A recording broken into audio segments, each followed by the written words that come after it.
এই সকাল এখন 9টা বাজতে যায়, 9টা এখনো বাজেনি পুরোপুরি। আমি পড়াচ্ছিলাম, তো হঠাৎ করে ফোনটা খুললাম। যাই হোক, ফোনটা খুলে আমি তো ফটো ছাড়ি সকালবেলা, ওই মর্নিং গাইজ একটু লিখে ছাড়ি, যাই হোক। তো তখন আমার চোখে পড়লো, আমি দেবলীনা নন্দী যে গায়িকা, তোমরা তো সবাই দেখেছো পোস্টটা। তো পোস্টটা দেখার পরে লাইফটা হয়তো অনেকে দেখেছো, আমি দেখিনি, ওইসব আমার আছে তবে আমার অতটা দেখা হয় না। ও যেটা করতে গেছিলো সেটা তো খুবই খারাপ, কিন্তু ওর জীবনে যে প্রবলেম সেটা তো আমরা কেউ বুঝতে পারবো না, বোঝা সম্ভব না। কিন্তু কি বলবো, আমাদের মতো সাধারণ মানুষদের জীবনে না অনেক প্রবলেম থাকে, মানে অনেক প্রবলেম, অনেক অনেক। নন্দী দিদি যেটা করেছে, দেবলীনা দিদি, এটা একদমই উচিত হয়নি। সবার জীবনে প্রবলেম থাকে, অনেক প্রবলেম থাকে। যেমন ঠিক আছে, আমার নিজের দিক থেকে আমি এই মুহূর্তে দাঁড়িয়ে সত্যি কথা বলতে আমার বলতে গেলে এতটা খারাপ লাগছে,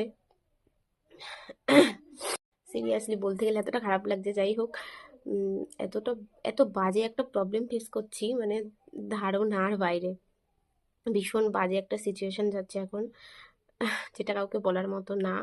আহ, বললে হয়তো, দেখো, তোমরা হয়তো সান্ত্বনা দেবে, বলবে, বাট কি বলতো, আমার মনে হয় না সবকিছু সোশ্যাল মিডিয়াতে আনা উচিত বলে।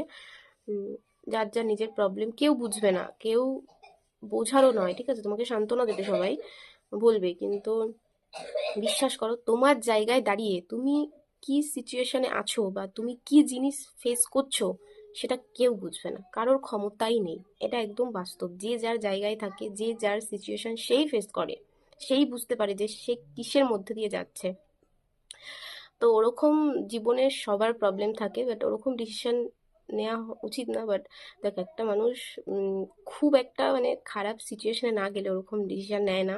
বিশ্বাস করো, আমার জীবনে এত প্রবলেম থাকা সত্ত্বেও আমি এত চিল মেরে বেড়াই, সিরিয়াসলি আমি এত ঘুরে বেড়াই, এত ঘুরে বেড়াই।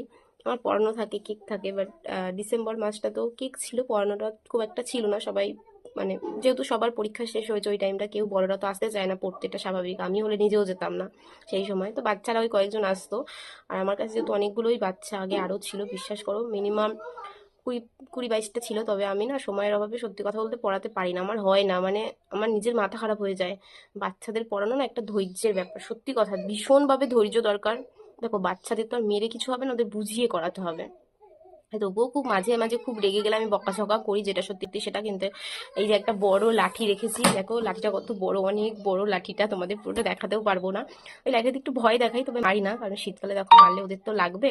তাই বুঝে দেবে ওদেরকে ভালো করে বললে। আর আমাকে না ভীষণ ভয় পায় ওরা, যারা যারা পড়ে প্রত্যেকে আমাকে ভীষণ ভয় পায়, কেন জানি না, তবে আমি চোখ বড় বড় করলে ভীষণ ভয় পাই। আমি এতটাও ভয়ের না, কিন্তু ভীষণ ভয় পাই। যাই হোক, ভালো কথা শিখতে পারলে আমার দ্বারা ছোটাই ভালো। তবে এখন অনেক বাচ্চা পড়ে, যেহেতু আমার এই পড়ানো থেকে আমার হাত খরচা চালানো, মানে চালাই যেহেতু। যাই হোক, তার পড়াতে না আমি অনেক বছর ধরে পড়াই, প্রায় 5 বছর ধরে, 5 বছরের বেশি। আমি যখন 11-12-এ পড়ি তখন থেকে আমি পড়াই। মানে এগুলো একটু এক্সট্রা কথা বলে ফেললাম, জানি না, ভুল ভ্রান্তি কিছু বললে ক্ষমা করে দিও, আমি না বুঝেই হয়তো কিছু বলছি। বাট সকালবেলা আমি ভিডিওটা করছি, আমার না দেখে এত খারাপ লাগলো জিনিসটা। আমি ভাবছি যে মানুষের জীবনে অনেক প্রবলেম থাকে, সবার জীবনে, কিন্তু এরকম ডিসিশন নেওয়া উচিত না। হয়তো বেশি ভাট বকছি, কিন্তু এরকম খারাপ ডিসিশন নেওয়া ঠিক না। যাই হোক, আমার জীবনে আছে প্রবলেম, কিছু আছে, বাট ঠিক আছে, কোনো ব্যাপার না, প্রবলেম থাকবে।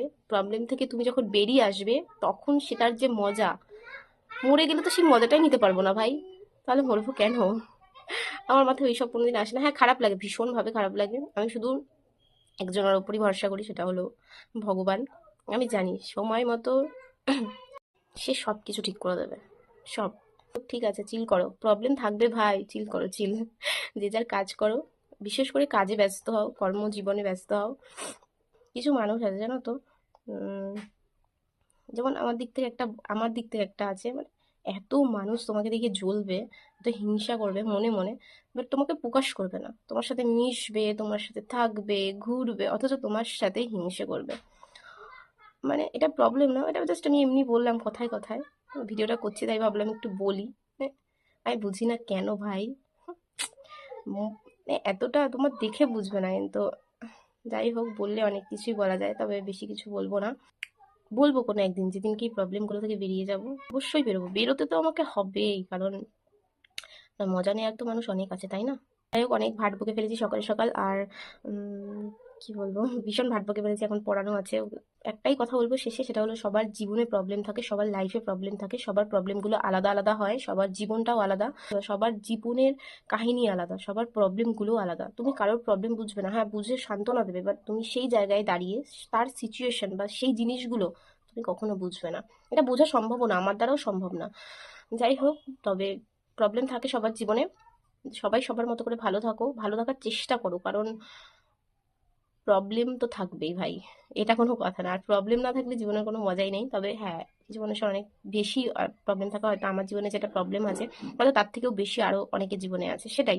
সবার জীবন সমান হয় না, প্রবলেম থাকে। সরি, ক্ষমা করে দিও, কিছু ভুল ত্রুটি বললেও ক্ষমা করে দিও। তো আচ্ছা।